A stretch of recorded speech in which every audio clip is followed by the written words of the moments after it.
Hi friends, it's Mrs. Deal here with our social studies lesson for the week. So we've been talking about how people have lived long ago and how they live today.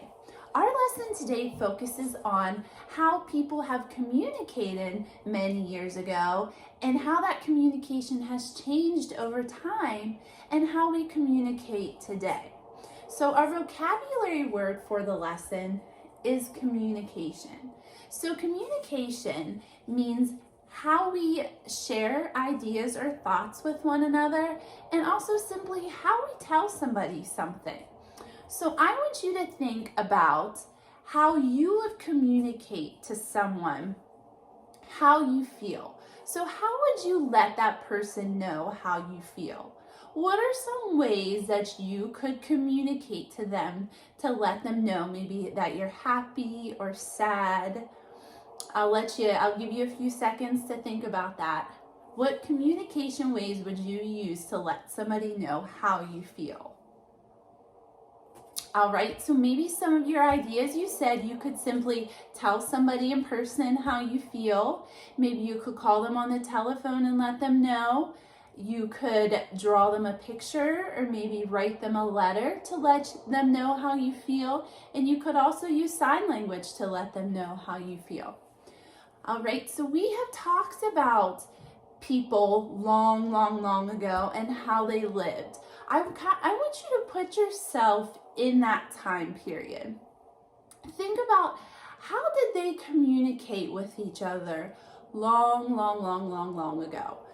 Did they have cell phones? Did they have iPads to communicate with each other? Did they have telephones? Or maybe they wrote letters to one another. I want you to think about what communication methods did they use many years ago. Alrighty friends, so maybe some of your ideas you came up with included writing a letter, mailing it to somebody. Maybe people long ago drew pictures to communicate, and also simply talking in person to one another. They could communicate their ideas and thoughts by talking and speaking to one another in person. So let's take a look at our poster. Our poster is of a timeline. A timeline shows different events that happen over time, but also it can show how things change over time. And our timeline shows how communication has changed over time. It shows how we communicated long ago, and today. At the top, we see our vocabulary word communication, and it reads, communication is the way people share ideas. Okay, so like we said, we communicate by sharing ideas or thoughts and simply telling somebody something. So looking at long ago, people communicated through cave paintings.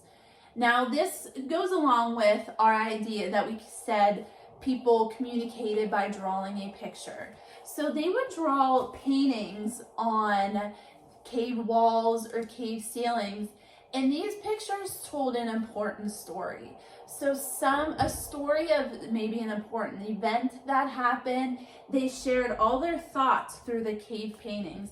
And you can actually still find cave paintings on various caves around the world today. All right, so moving on up, we have long ago. Long ago, people would communicate with one another by sending them letters or sending them mail.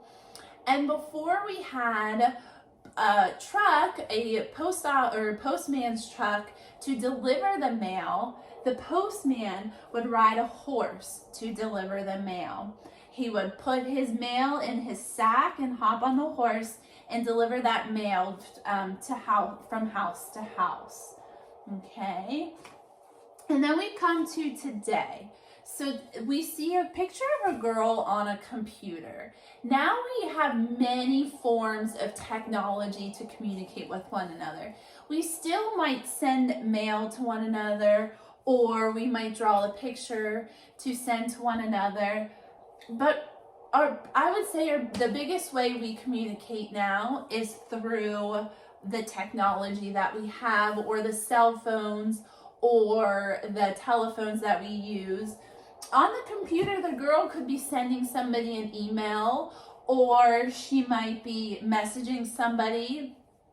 And we know we can also do live video chats where you can see that person and communicate through the computer that way. So from long ago to today, we can see how the communication has progressed. It has gotten better, and it has also gotten faster. So our ways of communication has definitely gotten faster. Even just by delivering the mail, we can get the mail delivered faster by using our mail truck to deliver it instead of you riding a horse to deliver the mail. We can send that letter that you might be sending in the mail, you could send in an email and it can get to that person very quickly within seconds. Or if you wanted to let somebody know how you feel, you could call them up on the phone and you can communicate that way with them. So I want you to think of what kind of communication does your family use? So our question at the bottom of our lesson is, what kind of communication does your family use? So think about, especially now when we are at home, we're not really supposed to be around people, we're social distancing ourselves. So how have you been communicating with maybe your cousins or your friends that you can't see, or your grandparents? Think about those ways of communication. Maybe you are FaceTiming them on your cell phone. Maybe you're drawing pictures and sending them to your cousins or to your friends or to your grandparents. One thing right now that Ronan is loving to do, he likes to get on his PlayStation and he'll use his headset and he'll communicate with his cousins through playing games with them and talking to them on the headset. And he's been liking to draw pictures. He's been drawing a lot of pictures to his cousins and sending them through the mail. So there's so many ways, especially now, that we can communicate with one another, to share our thoughts or to share our ideas or simply just tell somebody something. All right, I challenge you to think of a way that maybe you haven't used much lately to communicate with one another. I want you to maybe draw a picture to one of your friends, or maybe a cousin or a grandparent or an aunt or an uncle, and you could send them a picture, or maybe you could write them a letter. Maybe tell them what you've been doing during this time at home, and you can send them a letter in the mail, okay? I'm gonna attach a little activity to this lesson, and you can use that activity to communicate with somebody that you care about. All right, thanks for listening to this lesson on communication.